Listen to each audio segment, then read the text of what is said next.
چلیں، اعوذ باللہ من الشیطان الرجیم، بسم اللہ الرحمن الرحیم۔ 18 پارہ الحمدللہ محض اللہ کی توفیق سے ہی ہم آج پڑھ رہے ہیں، اور سورۃ المومنون مکی صورت ہے، اور یہاں پر وہ ابتدائی آیات ہیں جو تربیت کے اوپر، جیسے آج ہم بات کر رہے تھے، تو مومنین کے اخلاق کیسے ہوتے ہیں ان کے بارے میں یہ سیکھیں گے، اور اسی 1 2 3 کر کے پوائنٹس ہمارے پاس آ رہے ہیں، اسی طرح ہم ان کو اپنی زندگیوں میں شامل کرنے کی کوشش کریں گے۔ اللہ تعالیٰ ہم سب کو توفیق عطا کریں۔ اور اسی طرح پیچھے بھی ہم نے مومنین کی صفات پڑھی ہیں، اللہ کے بہترین بندوں کی جو اللہ کی رضا کے طلبگار ہوتے ہیں۔ میں امید کرتی ہوں کہ آپ لوگوں نے ان کو انلسٹ کیا ہوگا، اور ساتھ ساتھ انشاءاللہ محاسبہ اپنا کر رہے ہوں گے کہ ہمارے اندر کون سی کوالٹیز ہیں پہلے سے موجود ہیں، ان کو ہم نے مزید کیسے نرش کرنا ہے، اور جو نہیں ہے تو ان کو ہم نے کیسے اپنے اندر ڈیولپ کرنا ہے۔ انشاءاللہ اللہ تعالیٰ ہم سب کو توفیق عطا فرمائے۔ بسم اللہ الرحمن الرحیم۔ یقیناً فلاح پائی ہے ایمان لانے والوں نے۔ اب یہ فلاح، کامیابی کیا ہوتی ہے؟ فلاح جو ہے، فلاح کہتے ہیں کسان کو، ٹھیک ہے؟ اب کسان جو ہے اس کی کامیابی کیسے ہوتی ہے؟ وہ خوب مشقت کرتا ہے اور پھر وہ اپنی فصل سے فصل کو جو ہے وہ حاصل کرتا ہے۔ آپ میں سے اکثر لوگوں نے دیکھا ہوگا کہ کسان کس طرح اپنی دن رات، سردی گرمی، ہر طرح سے اپنی نیند قربان کر کے، آرام، شادی بیاہ، فوتیدگی، چیزیں سب کو جو ہے ایک طرف کرتا ہے، اور ایک طرف اس کی کھیتی ہوتی ہے، اور وہ اس میں خوب محنت کرتا ہے، جان مارتا ہے، اور پھر وہ اس سے بہترین نفع حاصل کرتا ہے۔ تو فلاح جو ہے ایسی کامیابی ہے جس کو جو مشقت کے بغیر حاصل ہو نہیں سکتی، اور حاصل ہو نہیں سکتی جب تک کہ ہم اس کو اپنی فرسٹ پریفرنس نہ بنا لیں۔ جیسا کہ کسان کے لیے اس کی ویری فرسٹ پریفرنس جو ہوتی ہے وہ اس کی کھیتی ہوتی ہے، ٹھیک ہے؟ تو اب آگے جو کام آ رہے ہیں ان کو کرنے کے لیے ہمیں ایسے ہی جد و جہد کرنی ہے، جہاد کرنا ہے، تاکہ ہم اللہ کے پسندیدہ بندے بن سکیں، ہم مومن بن سکیں، اور ہم فلاح پا سکیں۔ تو جو ایمان لانے والے ہیں، جو فلاح پانے والے ہیں، وہ کیا کرتے ہیں؟ وہ اپنی نماز میں خشوع اختیار کرتے ہیں۔ خشوع کہتے ہیں عاجزی کو، یعنی عاجزی جو ہے دو طرح سے ہوگی۔ ایک تو ظاہری خشوع ہوتا ہے، ظاہری خشوع نماز میں یہ ہوتا ہے کہ بہت زیادہ ہل جل نہ کرے۔ آج کل آپ تراویح پڑھنے جاتے ہوں گے تو آپ دیکھیں گے کہ بعض بہنیں جو ہیں وہ بہت ہلتی ہیں، وہ بیک اینڈ فورتھ جو ہے نا، وہ باقاعدہ اپنے پیروں کے اوپر موومنٹ کر رہی ہوتی ہیں، ایسے آگے پیچھے جھول رہی ہوتی ہیں، یا بار بار اپنا دوپٹہ ٹھیک کریں گی، یا کبھی کچھ کریں گے، کبھی کچھ کریں گی۔ تو یہ چیز جو ہے یہ خشیت کے خلاف ہے، ٹھیک ہے؟ ظاہری خشیت۔ اور دل کی خشیت کیا ہے؟ کہ انسان جو ہے وہ پورے کا پورا دھیان جو ہے اس کا اللہ کی طرف ہو، اور اس کے اندر پھر وہ اپنی نماز کے اندر اللہ تعالیٰ کا خوب ذکر کرے، یعنی اللہ کا خوف رکھتے ہوئے وہ اپنی نماز کو بہترین بنانے کی کوشش کرے۔ اور کہتے ہیں کہ جس کے جو نماز میں خشیت اختیار نہیں کر پاتا، یعنی نماز میں اس کا وہ اللہ کو یاد نہیں رکھتا، اللہ کا خوف اس کو نہیں ہوتا، تو پھر نماز کے بعد بھی اس کے اندر خشیت نہیں آ سکتی۔ تو مومن وہ ہوتے ہیں جو اپنی نمازوں کے اندر خشوع اختیار کرتے ہیں۔ اچھا، اس میں ایک روایت ہے کہ اللہ تعالیٰ نے 5 نمازیں فرض کی، تو جس نے بہترین وضو کیا اور وقت پر نماز پڑھی، اطمینان سے رکوع اور سجود کیے اور خشوع و خضوع اختیار کیا، تو اس کے لیے اللہ تعالیٰ کی طرف سے مغفرت کا وعدہ ہے۔ اور جو ایسا نہیں کرتا تو اس کے لیے اللہ کا کوئی وعدہ نہیں ہے، چاہے تو اس کو بخش دے، چاہے تو اس کو عذاب دے۔ یعنی نماز جو ہے اس کے اندر خشوع اختیار کرنا، اور اس میں رکوع اور سجود جو ہے وہ اطمینان سے کرنا، یہ، اور اس سے پہلے اچھے طریقے سے وضو کرنا اور وقت پر نماز کو ادا کرنا، یہ پھر اللہ کی ضمانت کی جو ہے وہ ایک شیورٹی مل جاتی ہے، انسان اللہ کی پناہ میں آ جاتا ہے۔ مومن تو ایسا کرتے ہیں، تو منافق کیسا کرتے ہیں؟ منافق کی نماز کیسی ہوتی ہے؟ ایک تو وہ نماز پڑھنے کے لیے جو ہے وہ سستی کرتا ہے۔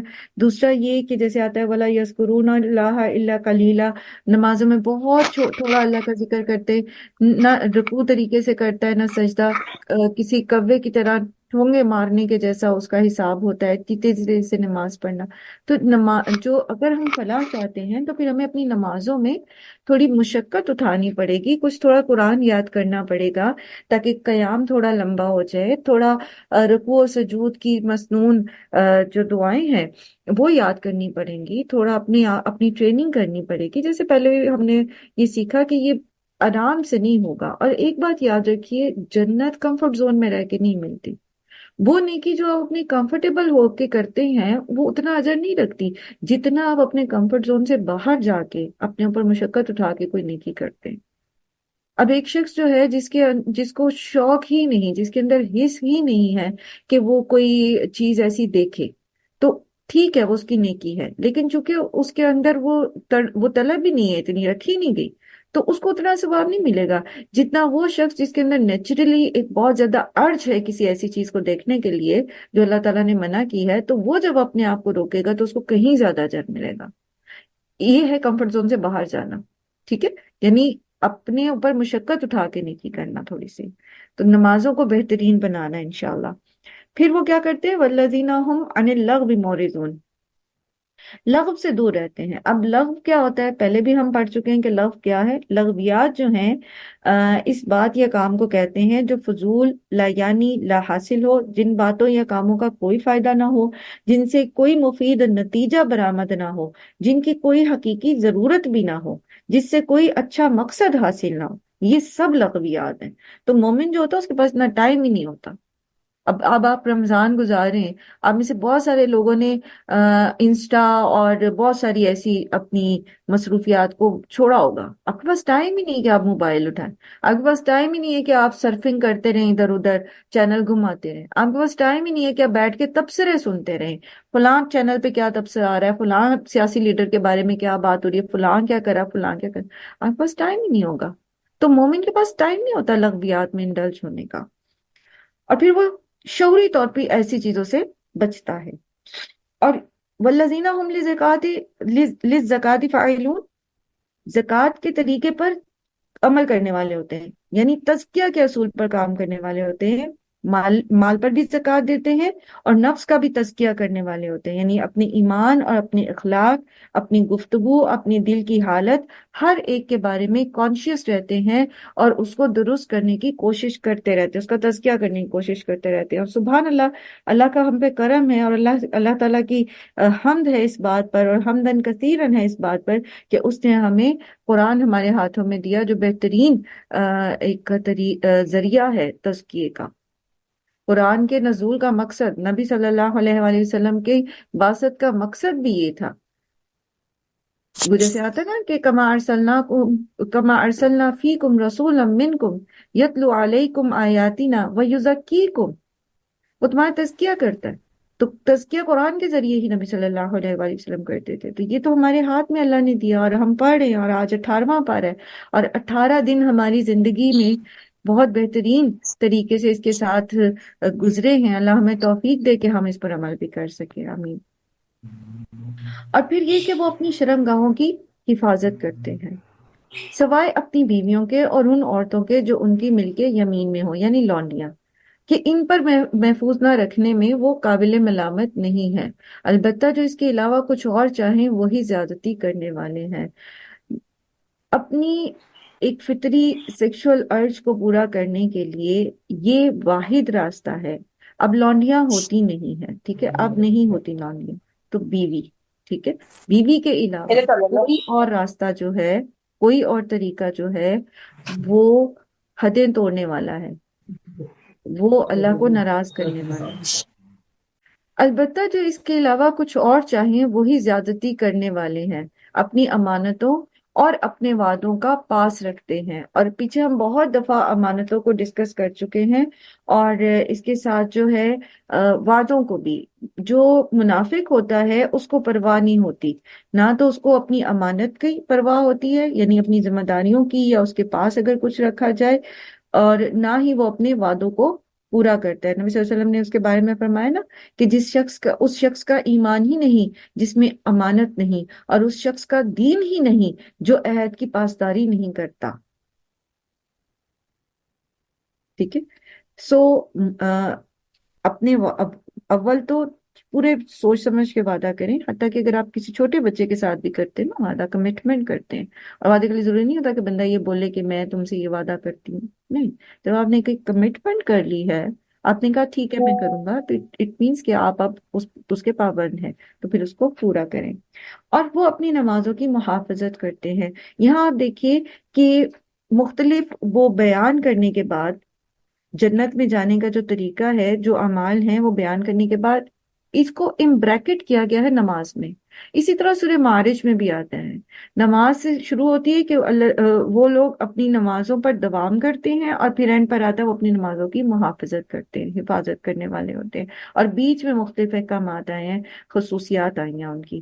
سو ایسی اس کی کیا حکمت ہے واللہ عالم، لیکن ایک بات سمجھ آتی ہے کہ نماز اسی لیے ہمارے لیے اتنی اہم ہے، اور دن میں 5 مرتبہ ہم پر فرض کی گئی ہے، کیونکہ یہ ہماری ٹریننگ کرتی ہے، یہ ہمیں گناہوں سے، فحش اور منکر سے روکتی ہے، یہ ہمیں اللہ تعالیٰ کے سامنے جواب دہی کا احساس ہمارے اندر پیدا کرتی ہے۔ تو جو لوگ نمازوں کی حفاظت کرتے ہیں، جو لوگ اپنی نمازوں میں خشوع و خضوع اختیار کرتے ہیں، ان پر دوام کرتے ہیں، تو پھر وہ سارے مشکل کام جو ہوتے ہیں، جو باقی لوگ نہیں کہہ رہے نیکی کے، اپنی اپنی جیسے یہاں پر سیلف کنٹرول ہے، پھر اسی طرح لغویات سے بچنے میں بھی سیلف کنٹرول ہے، تزکیہ میں بھی سیلف کنٹرول ہے، اپنی شہوت کو پورا کرنے میں بھی سیلف کنٹرول ہے، تو یہ ایک مشکل کام ہوتا ہے نا، تو نماز اس کے اندر سپورٹ کرتی ہے۔ وَاسْتَعِينُوا بِالصَّبْرِ وَالصَّلَاةِ ہمیں سکھایا گیا نا۔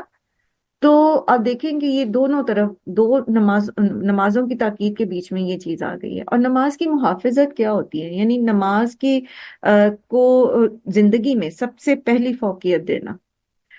نماز کے ساتھ آپ اپنا ٹائم ٹیبل بنائیں، فجر کے وقت مجھے یہ کام کرنے، ظہر کے ساتھ میں نے یہ کرنا ہے، فجر اور ظہر کے بیچ میں یہ کرنا ہے، اتنے بجے ہمیں پتہ ہو کہ اول وقت کب شروع ہو جاتا ہے نماز کا، ظہر اور عصر کے بیچ میں یہ کام ہونے، پھر اول وقت پہ عصر ادا کر کے پھر میں نے عصر اور مغرب کے ساتھ یہ کام کرنے۔ تو نمازوں کے ساتھ اپنے ٹائم ٹیبل بنائے، نمازوں کو اپنی زندگی میں فرسٹ پریفرنس دے۔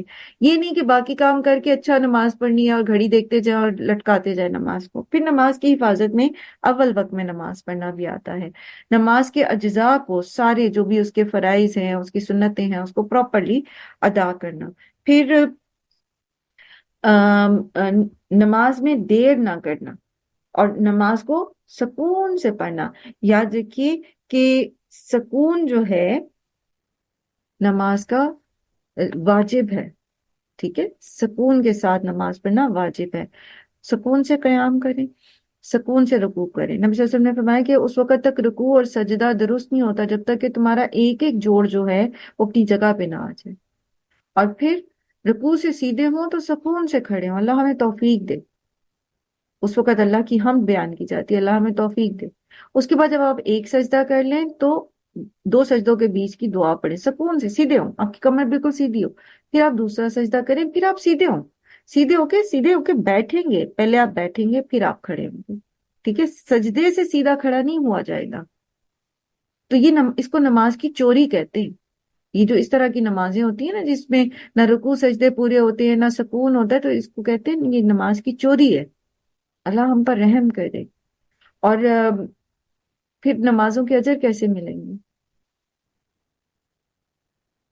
اللہ ہم پہ رحم کرے، اپنی نمازوں کی حفاظت کریں، اللہ ہمیں توفیق دے۔ یہی وہ لوگ ہیں جو فردوس کے وارث ہیں اور اس میں ہمیشہ رہیں گے۔ یہ ہے کہ مومن جو ہوتے ہیں وہ اٹھتے بیٹھتے نہ صرف یہ کہ اپنی عبادات کا خیال رکھتے ہیں بلکہ وہ چیزوں پہ تدبر بھی کرتے ہیں۔ جیسے سورہ ال عمران میں بھی ہم نے پڑھا تھا نا کہ الذین یذکرون اللہ قیاما وقعودا وعلی جنوبہم ویتفکرون فی خلق السماوات والارض، اور جب وہ غور و فکر کرتے ہیں تو پھر ان کو بات سمجھ آ جاتی ہے، وہ کہتے ہیں ربنا ما خلقت ھذا باطلا، آپ نے یہ ایسے عبث نہیں بنایا، باطل نہیں بنا دیا۔ پھر اپنے وجود کا مقصد بھی سمجھ آتا ہے، پھر اپنے رب کی معرفت بھی سمجھ آتی ہے، پھر اس کی خشیت بھی دل میں پیدا ہوتی ہے، سبحانک فقنا عذاب النار،